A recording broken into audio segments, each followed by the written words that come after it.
Hello मित्रों, ओम शांति। आज की कहानी है दो गठरिया।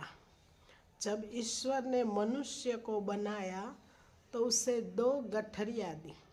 गठरी देते वक्त ईश्वर ने मनुष्य से कहा कि एक गठरी आगे की तरफ, दूसरी गठरी पीछे कंधे के पीछे रखे और उन्हें यह सलाह भी दी कि वे इनका स्थान न बदले।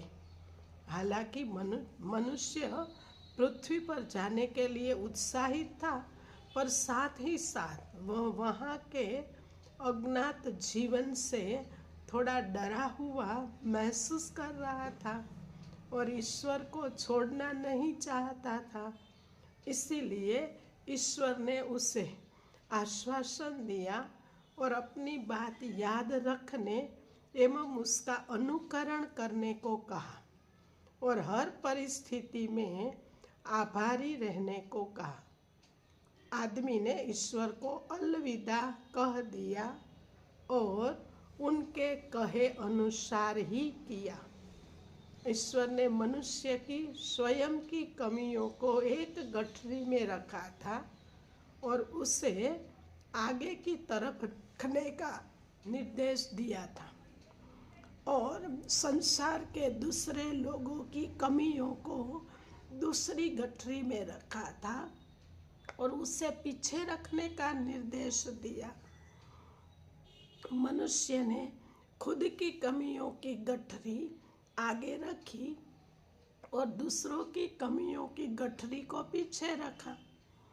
ईश्वर ने मनुष्य से यह भी कहा कि वह आगे की गठरी पर नजर एवं ध्यान न रखे कि पीछे की गठरी पर।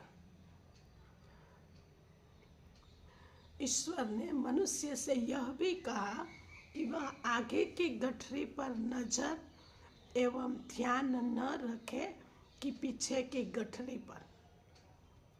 समय बीतता गया।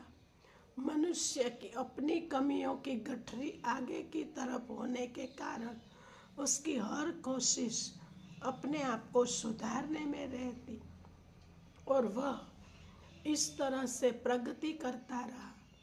एक दिन तालाब में नहाने के बाद जब उस मनुष्य ने उन गठरियों को उठाया तो वे आपस में बदल गई। दूसरों की कमियों की गठरी सामने आ गई और उसकी खुद की कमियों की गठरी पीठ पर पीछे टंग गई।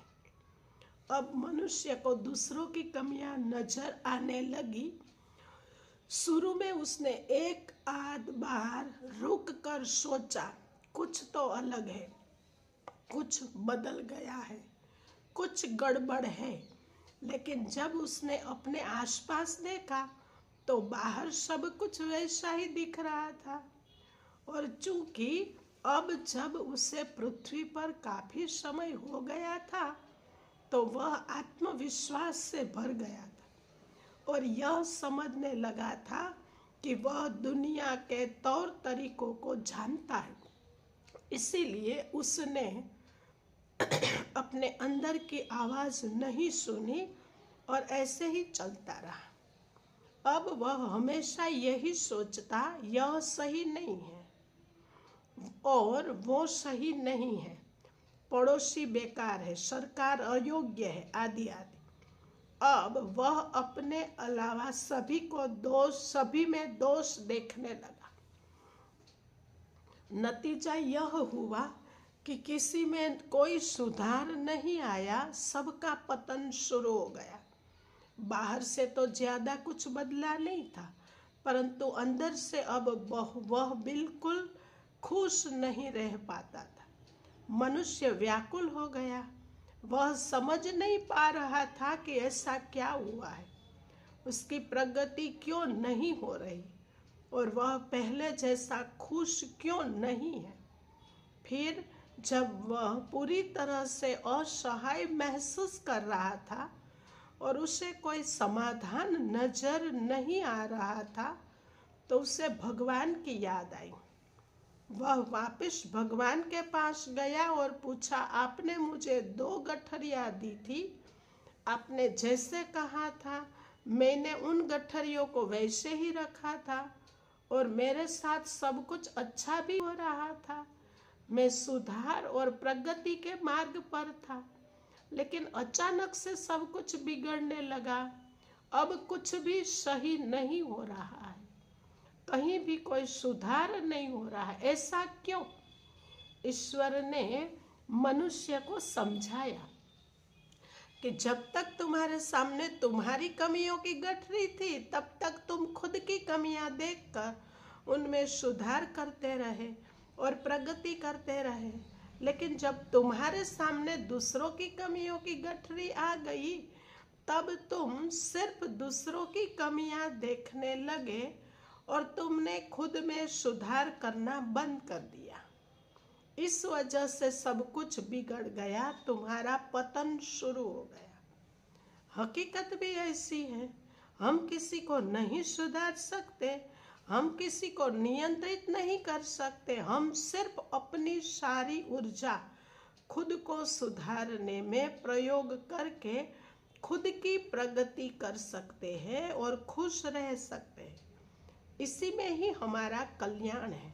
हम सुधरेंगे तो जग सुधरेगा। हम सोचते हैं कि शांति दूसरों को सुधारने से मिलेगी और इसीलिए हम खुद को नहीं सुधारते हैं।